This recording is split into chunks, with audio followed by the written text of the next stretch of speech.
Hola, mi nombre es Héctor A. Monteroso y Escas de cuarto y quinto dibujo. Primero que nada, buenas tardes. Y segundo, hoy venimos a hablar sobre la tabla periódica.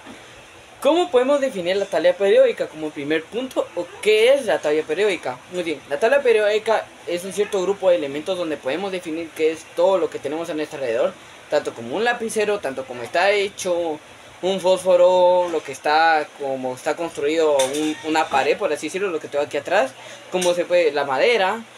También podemos definir como el carbono, por así decirlo, también metales, no metales. Tenemos varias clasificaciones y varios puntos. Como primer punto, ¿cómo se puede definir la tabla periódica? En primer punto, uno de los componentes químicos con los que se hace la tabla periódica y está normalizado y está más experimentado es con el carbono. Muy bien, esta que nos ayuda o en que nos enseña que más bien la mayoría de estos elementos pueden ser orgánicos o no orgánicos, metales, no metales, casi como le dije, que tiene también su cierta clasificación también. ¿Y cómo podemos definirlo en esta tabla periódica? Muy bien, como primer punto tenemos las filas o los grupos que tenemos en total 18 grupos en la tabla periódica. Muy bien, cada uno se define por cada uno de esos elementos, como podemos ver, que en fila que tenemos 18 en total de todos los que hay acá. Muy bien, perfecto. Ahora, ¿qué punto podemos pasar después de este? Muy bien, pasamos al periodo. O sea, ¿qué significa esto? Que sería la fila horizontal en la tabla periódica. Muy bien, esto significa todo el grupo que está en línea vertical. También están las líneas horizontales, que eso ya se definen como otro tema. Y ahora pasamos a los tipos. Como uno de los grandes tipos que son también, podemos hablar los principales, que serían los metales alcalinos, que son los metales plateados, que suaves, alcalinos, y cuando se ven en la sala van a tener lo mismo. O sea, ¿qué significa? O sea, el peso atómico o la equivalencia puede ser lo mismo, pero también puede cambiar. Aunque se vean diferentes, van a pesar lo mismo. Por eso están por eso se puede decir que es lo mismo, pero es diferente. Estamos hablando con sinónimos también, estamos pronunciando acá. Y ahora vamos con los metales alcalinoterias. ¿Esto qué significa? Estos se encuentran en los grupos 2, por así decirlo, 2A, que también se puede definir porque tenemos como el grupo 2A, A2, y aquí lo tenemos. O sea, por ejemplo, las primeras filas que tenemos acá se empiezan con A. Luego los grupos que están abajo están con B. Luego volvemos a los grupos que están acá con A y A. O sea, es una forma también clara que podemos definir también esos grupos. ¿Y qué podemos ganar con esto? Más bien son como magnesio, son reactivos, pero más potentes. Reaccionan algo similar a los metales alcalinos. O sea, tienen una similitud, pero son muy diferentes, ya que estos son más reactivos y tienen un poquito más de radiación, se podría definir. Y por ejemplo, podemos encontrar el siguiente punto. ¿Qué información podemos encontrar en la tabla periódica? Muy bien, podemos encontrar tanto su equivalencia, su peso atómico, lo que pesan, de dónde pueden provenir, cómo están formados. Y también con esto se pueden sacar ciertas operaciones que ya lo veremos más adelante. Muy bien, su símbolo es lo que nos ayuda, por así decirlo, es fácil, por así decirlo, también definirlos. Y también lo podemos clasificar muy rápido. Y a la vez puede ser complicado, pero es sencillo si se puede lograr estudiar. Por ejemplo, cada elemento tiene su inicial, o tiene una inicial o dos iniciales, puede ser mayúscula, minúscula, dependiendo el elemento en el que sea. Por ejemplo, tenemos aquí el elemento H, que significa hidrógeno, que es una de sus iniciales también. He, que significa hielo. Ahí ya se agrega, ya tenemos ya dos letras, que sería una mayúscula y una minúscula. Muy bien. Y ahora pasamos sobre la ley periódica. Muy bien, la ley periódica, ¿qué significa? Son las propiedades de los elementos, son funciones periódicas de sus números atómicos. Muy bien, eso es lo que estábamos hablando, sobre sus pesos atómicos, sobre sus números, sobre su equivalencia, lo que pueden pensar y qué tan reactivos pueden ser también. Algo así también podemos decir que entre los más reactivos son los que más se han experimentado, los que más se han encontrado por ahora, y que ahora lo que podemos encontrar en la tabla periódica de elementos ahora lo que tenemos en la tabla periódica son 118 elementos, si no me equivoco. Muy bien, ¿qué pasa con estos 118 elementos? Ya que antes eran menos, pero ahora ya con el descubrimiento de los científicos, ya con el avance gracias a Newton, gracias a la ciencia, gracias a todo lo que hemos verificado conforme las leyes de la física, etcétera, podemos un poquito como interiorizar de que gracias a esto podemos avanzar a conseguir más elementos, porque sin esto no hubiera pasado, no lo hubiéramos logrado, por así decirlo. Ahora sí, ¿cómo podemos clasificar los elementos? Una manera más sencilla es como metales, los no metales y los metaloides. Los metales estamos hablando sobre altas fusiones en puntos. En no metales estamos hablando ya a la inversa, que serían los bajos puntos de ebullición. Y en metaloides estamos hablando sobre las características del metal y no metal, y son semieductores. Esto significa que podemos, que el nombre puede estar igual, pero cambia.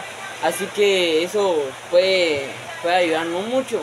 Así que la verdad es que sí, ahora sí que ya podemos pasar al siguiente punto, que sería sobre por ejemplo, ¿quién creó la tabla periódica? Nos podemos preguntar. Esta la creó Dmitri Mendeleev, uno de los grandes que se podría hacer. Y la verdad es que es uno de los grandes, ya que él fue el que creó los primeros elementos de la tabla periódica, que fueron en alrededor de 84.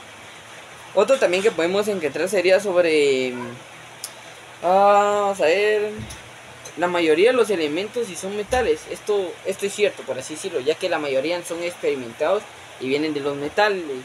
Y la verdad es que sí es cierto, te llama la atención, la verdad. Y por ejemplo, ¿cuántos elementos tenía la tabla periódica en ese entonces? La primera, la que creó Dmitri, que serían 63. Y ahora podemos pasar ya a los últimos puntos, que sería de cómo podemos nombrar los compuestos químicos. O sea, estamos usando la tabla periódica. Uno de los ejemplos muy grandes, y una nota que tenemos que dejar muy en claro, es de que una nota en esto es de que las tablas periódicas, cuando las cargas negativas están mayor que las cargas positivas, se tiene que volver a poner la misma cantidad de las positivas a las cargas negativas para que el número sea exactamente igual, al igual que lo negativo y el positivo, y podamos elegir muy bien esto. ¿Esto en qué nos puede ayudar? Nos puede ayudar mucho en responder en operaciones matemáticas, en cómo podemos nombrarlos, porque también los tenemos como entre el hipo, el oso, entre el hipo-oso, el oso, el ico y el hipo-ico también. O sea, esto lo estamos llevando ya con prefijos ¿y a qué me refiero yo con prefijos? Prefijos es cuando le agregamos una palabra al final de la palabra para darle otro tipo de significado, o darle el mismo significado sin que se altere la palabra, por así decirlo. A ver, un compuesto así, lo primer paso que podemos hacer sería, un compuesto químico siempre va a empezar cuál su nombre en la familia. Entre estos tenemos cuatro familias, que serían los hidruros, que sería el MH, el óxido, que sería el XO, los hidróxidos, que sería el MOH, y los ácidos, que serían el HXO. Y muy bien, ahora cómo podemos pasar a esto. La verdad es que el siguiente paso sería, pongamos un ejemplo. Tenemos un Fe y un H2. ¿Qué es lo que se debe hacer? Lo primero que se debe hacer son, los óxidos están formados por un elemento X y el oxígeno, ya que la X, como estamos hablando, es muy diferente al estar hablando con con el oxígeno, y el X es muy diferente. Déjenme buscar aquí en la tabla periódica lo que significa la X, ya que el oxígeno lo tenemos clasificado como el O. Y para clasificar la X, por aquí lo tendríamos como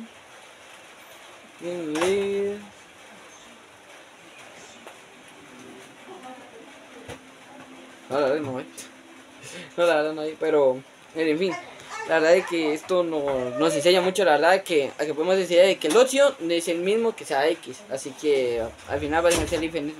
El siguiente paso que sería, los ácidos están formados por un elemento X, cualquiera que no sea metal u oxígeno. Esto significa de que no podemos juntar los dos elementos, ya que no serían variables también.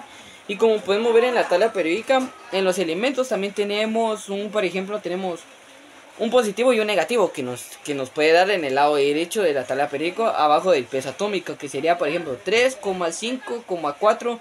Ese es del fósforo, que sería el positivo y el negativo.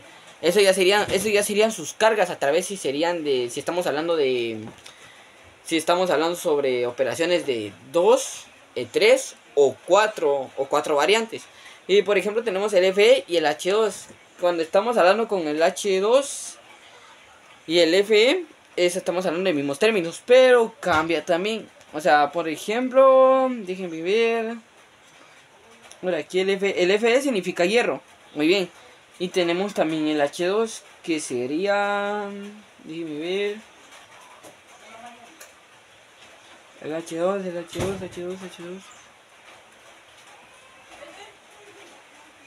Ah, el H2 sería como que ver el hidrógeno, perdón. El hidrógeno sería también como ver como el H2, ya que las tablas periódicas no están relacionadas también con... O sea, sí están relacionados con números, pero cuando se clasifican no se le tiene un número, así que sería como hidrógeno al cuadrado. ¿Qué se hace con esto? Cuando estamos hablando de primero con el Fe, son cargas positivas, muy bien, que se tienen dos, que el Fe que sería en su primera en positivo y negativo sería 2,3. Lo primero que se debería poner sería el 2 arriba en el Fe, que serían dos cargas positivas que tenemos. En el H2, que sería el hidrógeno elevado al cuadrado, que tenemos solo uno, se le pone una carga positiva. Muy bien, ¿esto qué hace? Que la carga positiva, que ahora ya tenemos dos cargas positivas, que sería además, nos hace falta una carga negativa. Muy bien, entonces, y como está el cuadrado, sería 2 por 1, sería 2. 2 negativos y 2 positivos. Muy bien, ahora pasamos a eso donde diría ya sobre la combinación con los prefijos, que sería hidrudo, que sería la familia en la que va a pertenecer, y sería hidrudo for oso. ¿Y por qué se pone el oso? Porque estamos hablando de dos variantes, que esto solo...